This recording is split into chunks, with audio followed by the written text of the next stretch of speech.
bénédiction. Alors cette semaine, c'est la paracha de Nassau. On voit que Nassau, c'est la paracha la plus longue de la Torah. Et en vérité, c'est quoi? Domé, c'est une personne qui va à un mariage. Et il arrive, la Kala, tout le monde la voit. Le Khatan, tout le monde est habillé en noir. L'enfant dit à papa, dis-moi, c'est qui le Khatan? Le père il dit, écoute-moi, attends un petit peu, on va voir à la fin. Celui-là qui sort avec la Kala, c'est le Khatan. Ils attendent, et voilà Hachem, il voit une personne en noir, comme tout le monde, sortir avec la Kala, et dit c'est la Kala. On dit en vérité la même chose qui se passe maintenant. Bon Hachem, Shavuot, on est tous à la choule. On était tous à la veillée. On a tous appris. On est arrivé à la veillée, on était peut-être que 35, 40. Et c'était un limoud de folie, bon Hachem. Mais là, on va voir c'est qui en vérité le vrai Khatan. Est-ce que après Shavuot, on continue à venir au cours de roi ou on a arrêté? Le Khatan va sortir avec la Kala. Est-ce qu'on sort avec la Torah après ça ou on est venu seulement à la veillée, on est truc? Mais non, le Rov de la Paracha, il arrive de quoi? Le sujet de quoi? Des Nessim. La moitié de la Paracha, ça se répète. On sait qu'au début, à la base, les Nessim voulaient emmener tous en une journée. Et Yaakov Baruch Hu a dit non. On va faire en 12 jours. C'est aussi une question à se demander. Non mais, en une journée, c'est la plus belle ardoute qu'il peut avoir. Tous les 12 Shvatim, tous les Nissim, tous les plus grands rabbins, c'est du Ham Israël, ils arrivent tous ensemble. Et tous ensemble, ils vont donner. Et qu'est-ce que ça doit te dire, non? Chaque jour, un Nissim, on va comprendre ça. Mais moi, j'ai envie de m'arrêter sur le Nissi de qui? De Ephraim. On sait qu'on a commencé Rosh Chodesh Nissan. Rosh Chodesh Nissan, c'est quel jour? Un dimanche. Ça veut dire que quoi?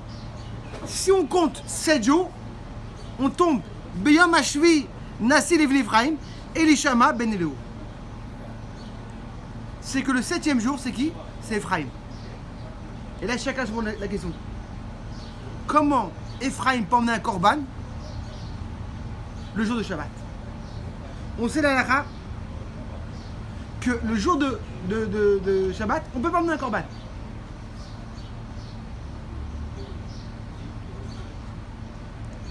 Le Midrash il nous raconte, c'est que pourquoi il a pu emmener un korban?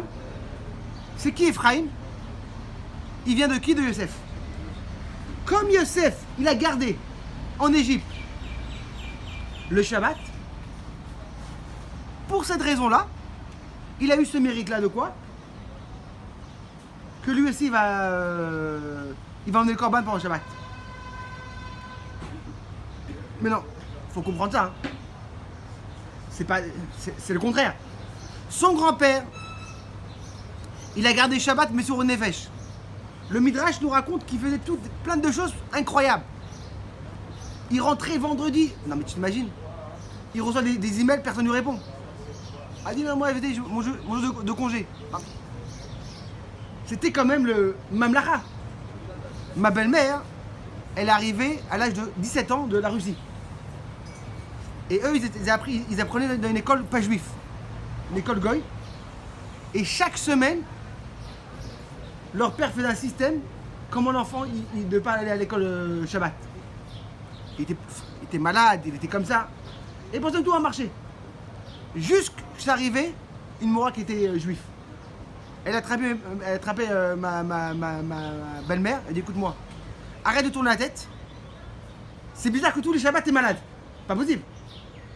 Et là, elle était obligée de venir à l'école, mais les contrôles, elle ne faisait pas.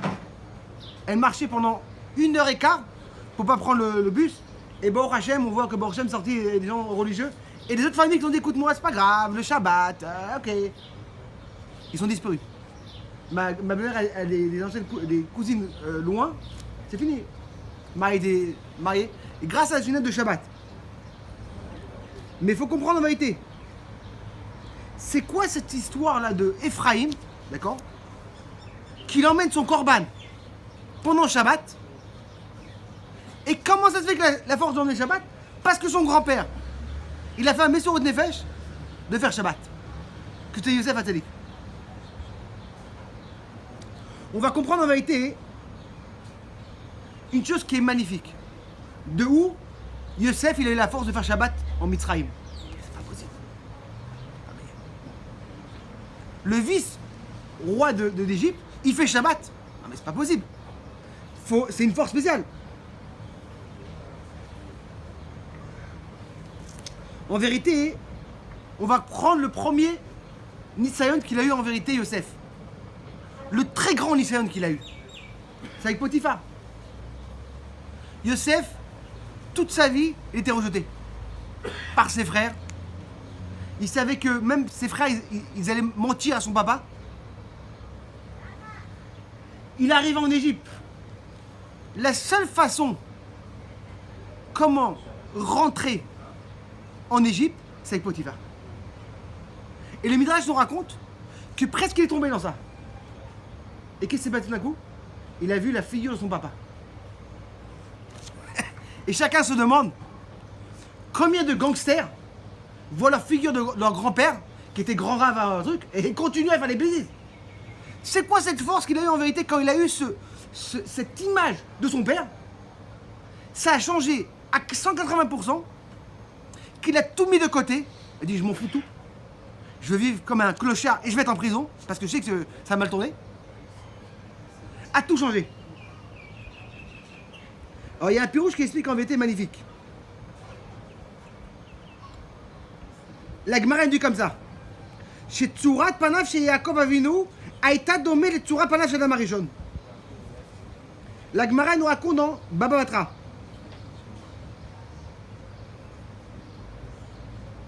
La Gemara nous raconte dans Baba Batra. Il y avait un amoureux qui s'appelait Rabbi Bana. Il est arrivé à Hebron. Et il a commencé à faire un seder de tous les kvarim.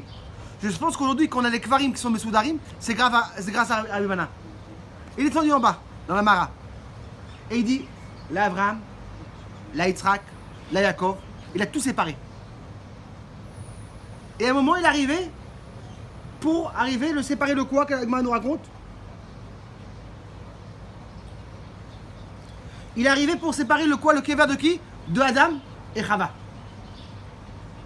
Et c'est marrant que quand on arrive à Hebron, il n'y a pas ce kever d'Adam et Chava. On ne voit pas. On nous raconte Yatsa Bat Kol.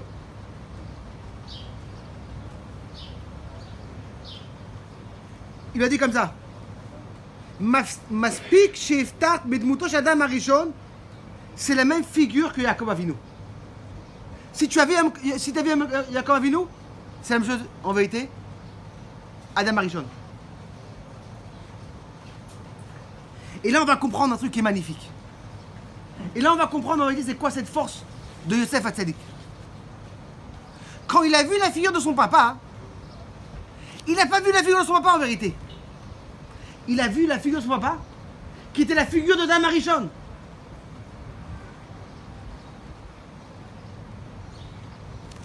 Quand il a vu en vérité son papa, il a dit écoute-moi, arrête-toi avec Potiphar. Parce que Potiphar, c'est pas, en vérité, t'es pas un truc pratique, toi. Je ressemble à Adam Arishon. Comme Adam Arishon, il y va. Et il mange cette pomme-là. Ça va, une pomme. Il s'est fait un petit kiff. Combien de fois on arrive, on fait des avérotes nous-mêmes. Ok, j'ai pas... Macara.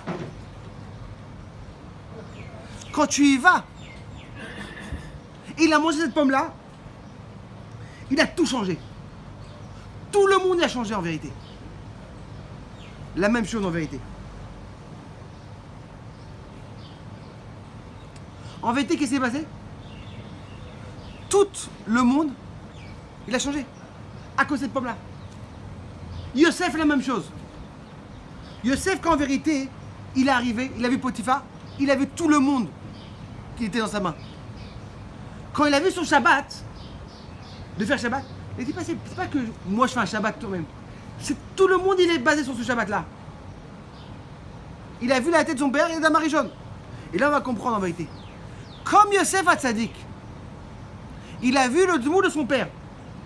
Et il a vu en vérité que le dmout c'est comme Adam Arishon. Et c'était en vérité une chose klali. La même chose ici. Son petit-fils qui a emmené le korban, c'était pas un yachid en vérité. C'était un klali. C'était une partie de tout le Ham Israël. Et quand une personne devient Berabim, parce qu'en vérité, Yosef, c'était pas une de yachid, c'est un rabbin. Il se sentait comme un rabbin. Pour ça, il a pu emmener quoi, le korban, même en Shabbat. Parce qu'un korban, rabbin, tu peux emmener pendant Shabbat. Et pour ça que Davka Ephraim, on l'a choisi pourquoi? Pour emmener le korban. Même si je pense qu'Ephraim, c'est pas le 6e, hein, le 7e. C'est un dernier. Il y avait une fois le Rav de Laska, nouveau Chabad. Il est arrivé là-bas et il a vu une communauté qui était vraiment incroyable. Froide. Les gens étaient au bout du monde. Et la première année qu'il est arrivé là-bas, il a dit je veux commencer à connaître des juifs. Et il a fait une connexion avec l'école. Et la Mora, elle a une école pas juive, il dit que tu peux rentrer quand tu veux.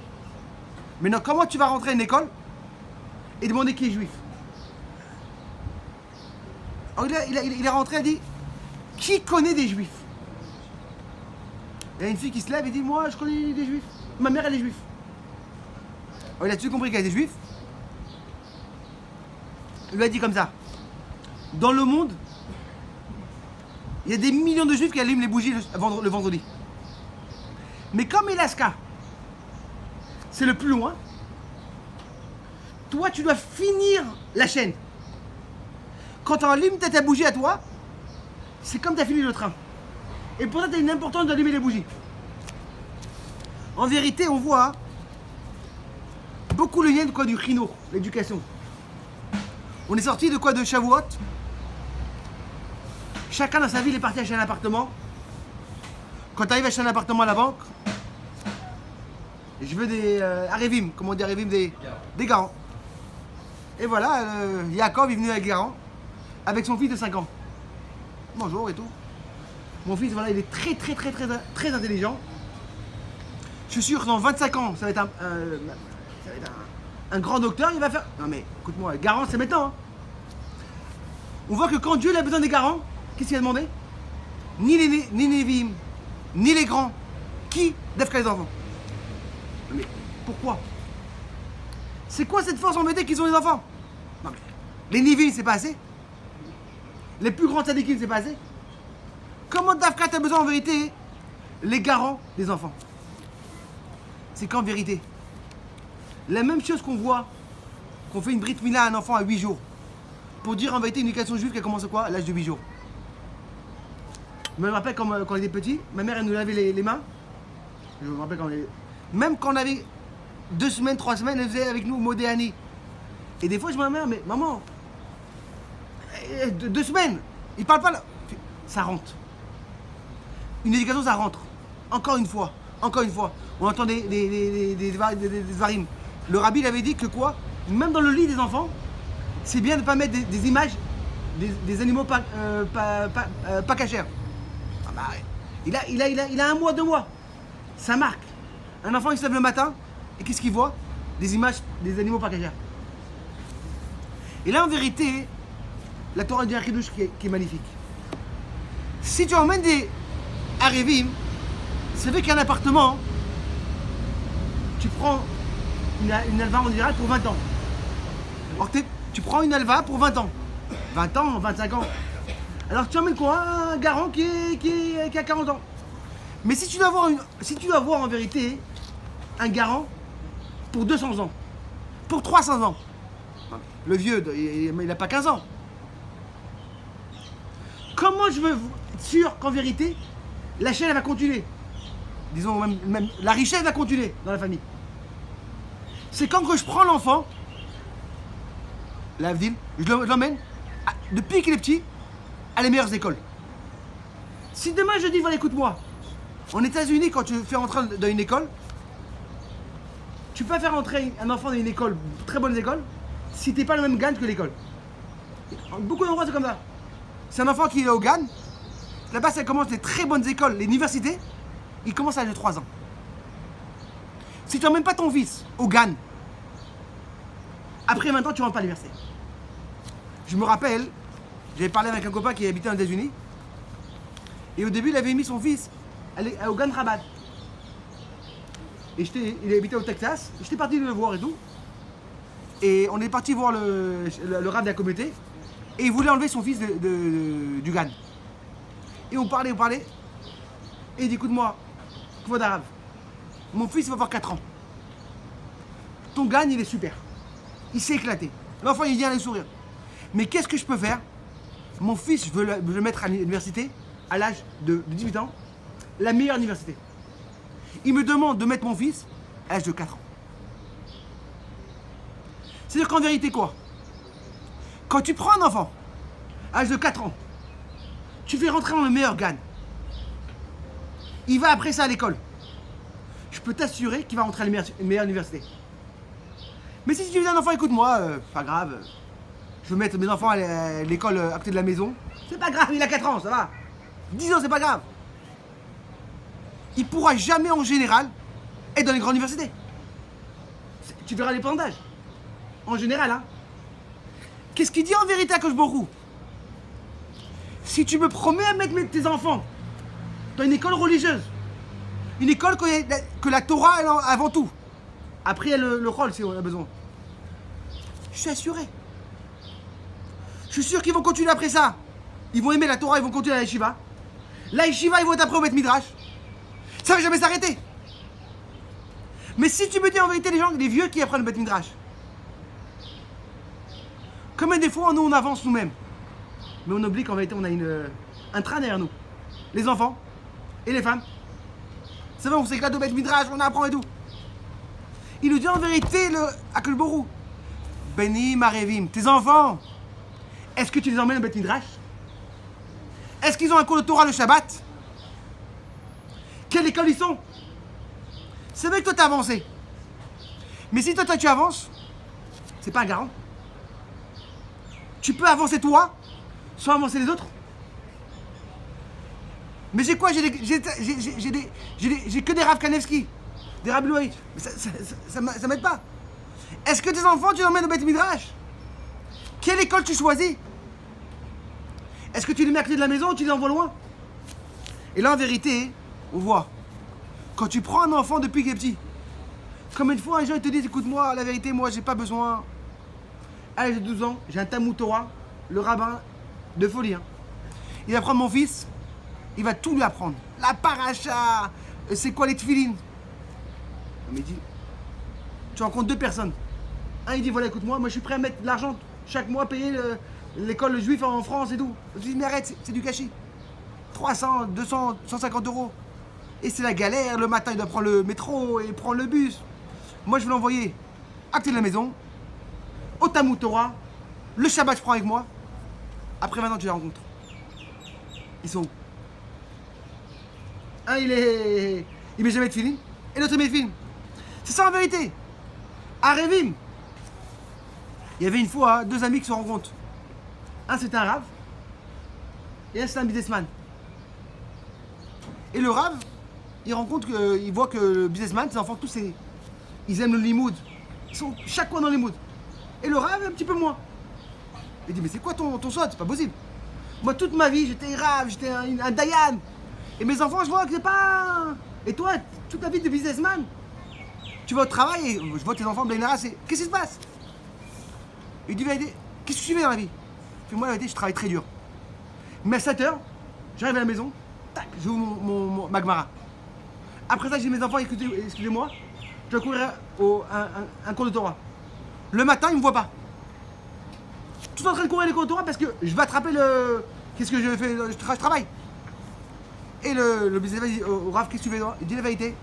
Moi, après une journée très dure, au Beddin et tout, je vais un petit jour dans la maison, je me relaxais.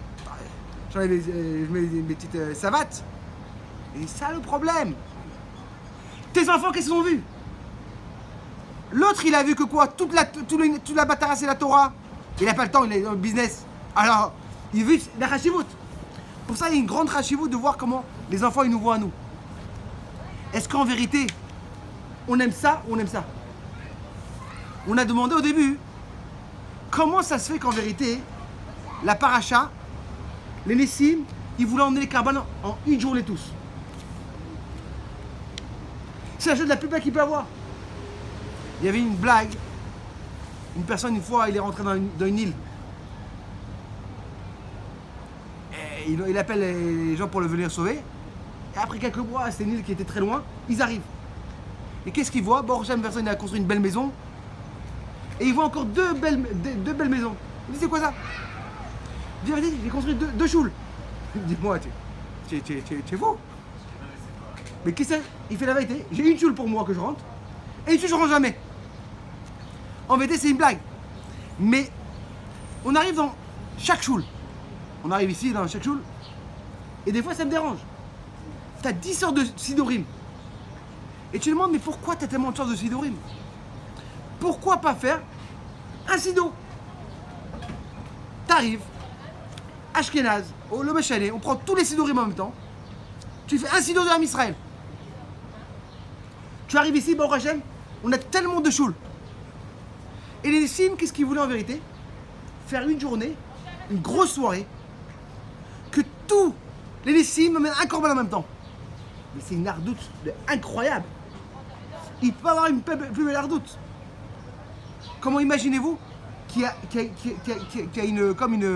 un cours de Torah avec toutes les sortes de Bnei Israël? Sfaradim, Ashkenazim, Nitaïm, Kippot Ruvot. On est tous en même temps. Et qu'est-ce que je dis à Akash Baruch Hu? Non. Je veux que chaque jour vous faites différemment. Et pas seulement différemment. Quand ils emmènent, combien de caloches il y avait là-bas? Combien de camions? Il y en avait 6. Combien de Nessim ils sont? 12. Comment ils sont arrivés à 6?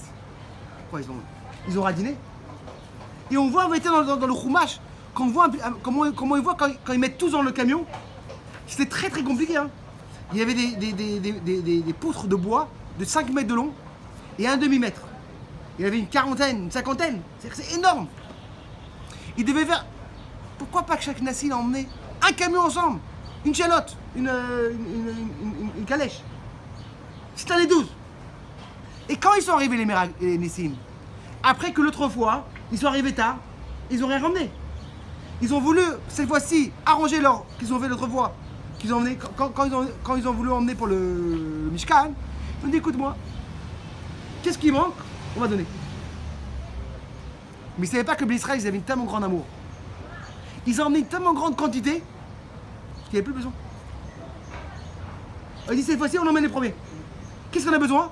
Il dit s'il y a un Mishkan, on a besoin d'une charrette. On donne les charrettes. Comme une charrette, il y a 6. Mais pourquoi 6? Emmène 12. C'est quoi cette kamsanout? Et le Mishkan, c'est quoi le Mishkan? Même les Behemoth, quand ils buvaient l'eau, avec des verres en or. C'est comme tu vas recevoir demain un demi-cadeau. Chaque Nassi devait acheter une charrette. Classe 12. En vérité, le Hanan explique un truc qui est magnifique. C'est que le Bet Hamikdash, c'est l'endroit le plus grand Hachir qu'il peut avoir, le Mishkan. Tout est en or. Mais il y a la richesse, mais il y a le bisbouz. Comment dire en français le bisbouz? Le gâchis. Tu peux avoir un endroit qui est très riche, très classe, tout est pro. Mais est-ce qu'il faut faire du gâchis? Dieu te dit en vérité, chaque chose est exactement dans le monde. Et exactement. Et pour sa mission. Si tu peux utiliser 6 camions pour reprendre tout le Mishkan, pourquoi acheter 12? C'est vrai qu'il y a la richesse. Mais stam du gâchis? Stam de quoi d'emmener encore 6 qui vont quoi? C'est des camions qui vont être demi remplis? Non. Et pour ça, quand on mettait la Torah te dit en vérité, c'est vrai qu'il y a le lien de quoi? De chacun doit emmener. Mais pourquoi faire du gâchis? En vérité, on apprend ça pour notre journée. Chaque personne, il a 24 heures. Si tu as rempli 23 heures et 59 minutes, mais tu as une minute qui reste. Il y avait une fois, ils ont rencontré un grand rave. Il dit, comment tu es devenu tellement... Il dit, moi, la vérité, chaque minute, elle compte. Non, mais une minute, ça va. Mais écoute-moi, quand je monte dans le bus, j'ai 20 minutes de route. Je reviens, c'est encore 20 minutes. 40 minutes. à la banque. T'attends à la banque. Tac, tu sors ton petit. T'as encore 20 minutes. Par journée, tu peux encore 2-3 heures. Fois mois, fois un mois, c'est presque, c'est presque 10 000 minutes. Et par année, c'est énorme. Tu vis presque de chasse.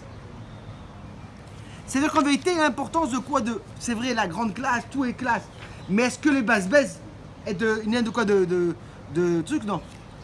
Et là, en vérité, il vous apprend un truc magnifique, les Nissim. Les Nissim sont arrivés chaque jour à notre Nasi.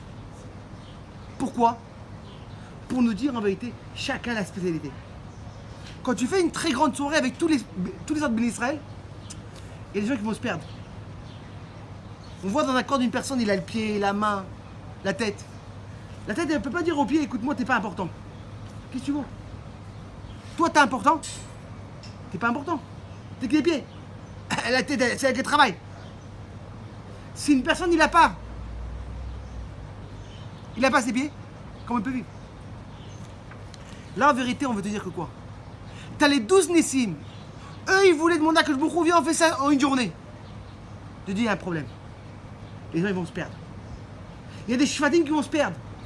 Les grands shvatim, ils vont être devant. Mais les petits shvatim vont être quoi? Ils vont être derrière. La tête, elle va être devant. Ah, la tête, important. Les pieds, les mains, c'est rien du tout. Pour que chacun ait ce truc spécial. C'est vrai qu'on va avoir la hardout, la unité. Hardout, on est tous ensemble. Mais pas hardout, unité. Des fois, il y en a qui sont fois, ils font un problème. Il dit, viens, on se connecte. Mais moi, je t'annule à toi. T'es pas bien, toi. Je veux que toi, tu sois comme moi. Le Chabad, il va dire qui vient au Breslev, t'es bien, et le qui passe au gars. Non. La beauté qui lui apprend les Nissim, en vérité, t'as 12 Nissim, 12 journées, et chacun a son truc spécial. Et c'est ça la force du Ham Israël. Qu'on reste tous, chacun, et tous on se connecte. Et pour ça, Hachem m'a dit non. Je veux que chacun, une autre journée, chacun il aura son attention. Comme ils font à la maison, on est à la maison avec tous les enfants, et on parle en général. Beaucoup de fois, ce qui se passe avec les enfants, c'est que les forts, ils reçoivent, ils sont là, mais les moins faibles, qu'est-ce qui se passe? Charité que chacun, la même chose que les Nissim, ils ont fait chaque jour. Ils ont fait un jour séparément. La même chose, avec chaque enfant, il faut donner quelques minutes que à lui. Tu le remontes. Comme on a vu la paracha de la semaine dernière. On a compté les bénis Israël. C'est quoi quand tu comptes une personne? Il y a un pidgam en hébreu où on dit Sofri moti. On me compte. Ou sinon le Sofri moti. Personne ne compte. Quand on a plusieurs enfants à la maison, des fois on dit ah, c'est pas grave, on parle à tout le monde. Dites votre. Non. Quand Dieu l'a voulu faire une importance de bénis Israël, qu'est-ce qu'il avait? Il a compté à chacun. Quand tu comptes chacun, tu le fais important. Quand tu prends un enfant, tu dis voilà, écoute-moi, viens papa, 10 minutes on va faire un cours, que toi. Pas, on ne fait pas toute la famille. Là, tu leur rends importance quand il y a des signes. Que Bezrat Hashem, le principal, c'est en vérité Banen ou Arevim. Nos enfants, ils sont là pour être les garants. Parce que si on prend un enfant quand il est petit et on le fait rentrer dans le Beth Midrash, on le fait rentrer à une bonne école et on est mashkia, Bezrat Hashem va grandir comment il va tsarir et qu'on Bezrat Hashem, on espère que la Géoula va venir avec Karom Mamash. Shabbat Shalom et Psorot Avot.